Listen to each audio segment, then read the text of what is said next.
नमस्कार, आदाब, सत श्री अकाल, अस्सलाम वालेकुम, राम राम, whatever you feel connected with. Hello friends, this is Sheetal Gupta from Madhya Pradesh. दोस्तों, एक भयंकर महामारी से जूझ रहे हैं अपन, जिसका नाम है कोविड, यानी कोरोना के भयंकर आक्रमण से अपन जूझ रहे हैं। उसके लिए जो भी एहतियात बरत सकते हैं आप, वो आप सावधानियां बरतें। और फिलहाल आज जिस मुद्दे के लिए हम इस वीडियो में उपस्थित हुए हैं उसकी बात करते हैं ग्राम डाक सेवक के रिजल्ट को लेकर के।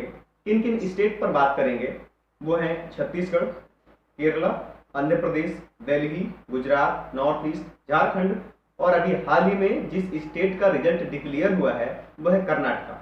तो उस पर सबसे पहले डिस्कस करेंगे कि कर्नाटका के रिजल्ट को लेकर के जो हमारी एक्सपेक्टेशन रही है।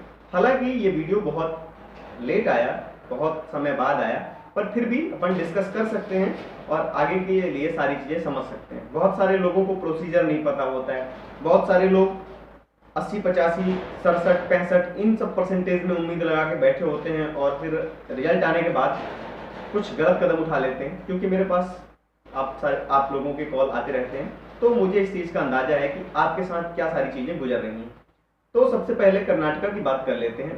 कर्नाटका की पोस्ट रही है कुछ 2443, लगभग 2500 के समथिंग।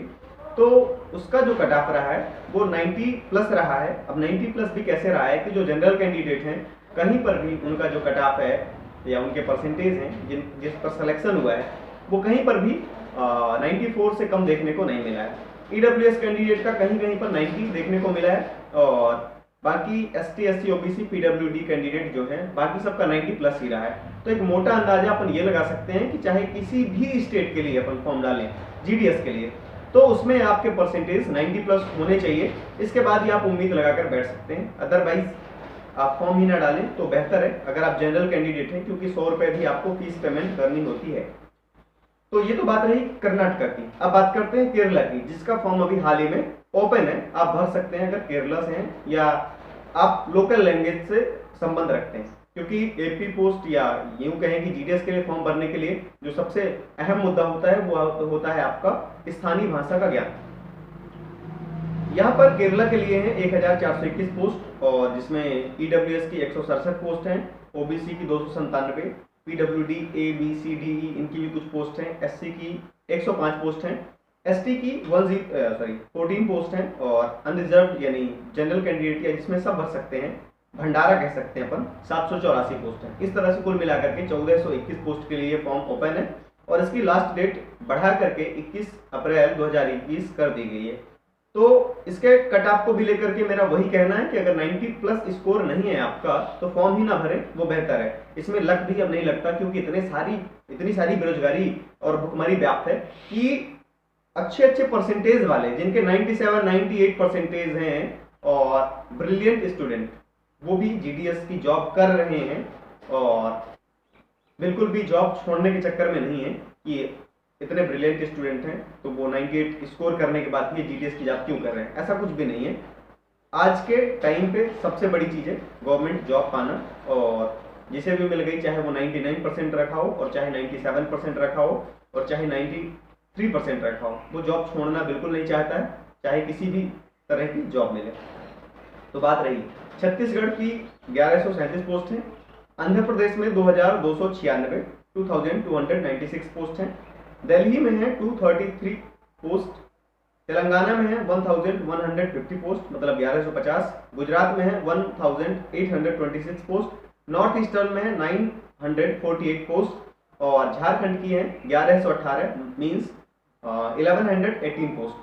तो इन सब के बारे में बात करेंगे वन बाय वन। सबसे पहले बात करते हैं छत्तीसगढ़, जो मध्य प्रदेश का यार भी है और जुड़ा हुआ राज्य भी है। तो देखिए, छत्तीसगढ़ की बात करें 1137 पोस्ट के लिए 2 स्टेट में मेरी बात हुई है, बात नहीं हुई बल्कि ईमेल के तहत बात हुई है। तो वहां से जो अभी निष्कर्ष निकल के आया और कुल मिला के वो सभी के लिए लागू होगा। देखिए, गुजरात में बात हुई थी 1826 1826 पोस्ट के लिए जो रिजल्ट डिक्लेयर होना बाकी है अभी। तो उसमें जो बात हुई थी ईमेल में, मैंने उनसे रिजल्ट के रिगार्डिंग मेल किया था, वहां से जो रिप्लाई आया तो उसमें स्पष्ट उन्होंने मेंशन किया था कि कोविड के चलते रिजल्ट में थोड़ी सी देरी हो रही है, क्योंकि जो ऑफिसर्स हैं, अब आप सबको पता है कि ये सारा काम करने वाला इंसान होता है, भले ही कंप्यूटर के जरिए होता है या डिजिटल हो गया है, बट करने वाला तो इंसान ही होता है। तो उस वजह से ये सारी चीज़ें चल रही हैं इसमें। और बात हुई थी दूसरी आंध्र प्रदेश में, आंध्र प्रदेश के लिए भी मैंने मेल किया था, वहाँ भी 2296 पोस्ट हैं।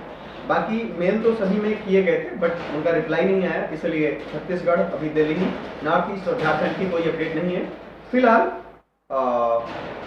इस महीने रिजल्ट आने की कोई उम्मीद भी नहीं है, और अगर आ जाता है तो अच्छी चीज़ है। आंध्र प्रदेश में बात हुई थी तो उन्होंने भी लिखा था कि result will declare soon and we will notify you on official website, please visit it regularly. मतलब कुल मिला के कहने का तात्पर्य ये था कि जब भी अपडेट किया जाएगा वो ऑफिशियल वेबसाइट पर अपडेट किया जाएगा, और रेगुलर यानी नियमित तौर पर आप ऑफिशियल वेबसाइट देखते रहें, वहीं पर आपको सारी अपडेट दी जाएगी। तो ये थोड़ी थोड़ी चीज़ें होती हैं। और कट ऑफ को लेकर के स्पेशली जो सबसे ज्वलंत मुद्दा रहता है कि कट ऑफ क्या रहेगा, क्या नहीं रहेगा, उन सब चीज़ों के बारे में तो मैंने बता ही दिया है कि अगर आप उससे कम परसेंटेज रखते हैं तो बिल्कुल भी उन पोस्ट के लिए अप्लाई ना करें। सैलरी को लेकर के भी कुछ लोगों के मन में डाउट रहता है, जो लोग पहली बार फॉर्म भर रहे हैं।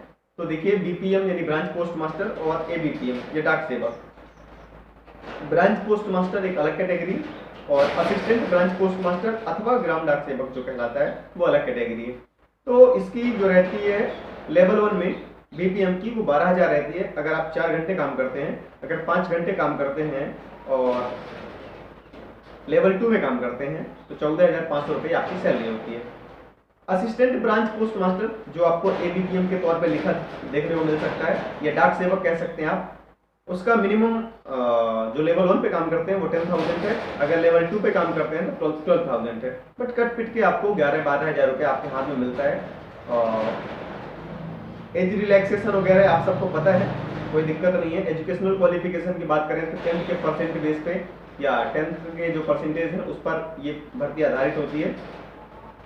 कंप्यूटर का बेसिक नॉलेज होना चाहिए, साइकिलिंग आना चाहिए आपको, और लोकल लैंग्वेज तो आपको पता ही है, लोकल लैंग्वेज के आधार पर ही आपका सिलेक्शन होता है। कुछ जगह हिंदी चलती है, जैसे कि तमिलनाडु की अगर बात करें तो वहाँ पे तमिल का आपको नॉलेज होना चाहिए। राजस्थान में हिंदी चलती है, छत्तीसगढ़ में हिंदी और इंग्लिश दोनों चलती है, ठीक है। तो ये लोकल लैंग्वेज है, इसका नॉलेज है तो आप फॉर्म भर सकते हैं। तेलंगाना की बात कर लो तेलुगु, उत्तर प्रदेश में हिंदी, उत्तराखंड में हिंदी, वेस्ट बंगाल में बंगाली, नेपाली और हिंदी इंग्लिश सभी को प्राथमिकता दी जाती है। कंप्यूटर का 60 डेज का कम से कम आपके पास सर्टिफिकेट होना चाहिए तो आप इसके लिए एलिजिबल होते हैं। और पेमेंट की बात करें अगर तो 100 रुपये जनरल कैंडिडेट के लिए लगते हैं। ST SC और फीमेल कैंडिडेट के लिए कोई फीस नहीं है। और इसमें एक बात करी गई थी कि जब आपका सिलेक्शन हो जाता है तो 1 लाख रुपए आपको सिक्योरिटी के रूप में जमा करने पड़ते हैं, बट ऐसा नहीं, इकट्ठा आपको नहीं जमा करना पड़ता है ऐसा कुछ। आपके सैलरी से जो आपकी सैलरी मिलती है 5-5 हज़ार रुपये 20 साल तक काटे जाएंगे, 20-25 1 लाख रुपए आपके जमा हो जाएंगे एज ए सिक्योरिटी। तो ये नोटिफिकेशन में दर्शाया गया है 1 लाख रुपए, पर आपको तत्काल जमा नहीं करने अगर आपका सिलेक्शन होता है तो। बाकी कोई दिक्कत तो है नहीं। अगर आपकी फिर भी कोई क्वेरीज हैं तो आप कमेंट कर सकते हैं, और अब लगातार वीडियोस आते रहेंगे आप सभी के सामने। सो इस वीडियो को यहाँ तक देखने के लिए बहुत बहुत धन्यवाद, आप सभी का शुक्रिया और समय शुभ हो। कोरोना से और ये जो भयंकर महामारी से हम जूझ रहे हैं उससे बचने के लिए एहतियात बरतिएगा आप सभी लोग, और ऊपर वाले से दुआ है कि जल्द सब कुछ ठीक हो और ये जो आम जिंदगी है जल्दी से अपने ढर्रे पर आ जाए। तो थैंक यू सो मच, जय हिंद, वंदे मातरम। और इन्हीं शब्दों के साथ अब मैं विदा लेता हूँ।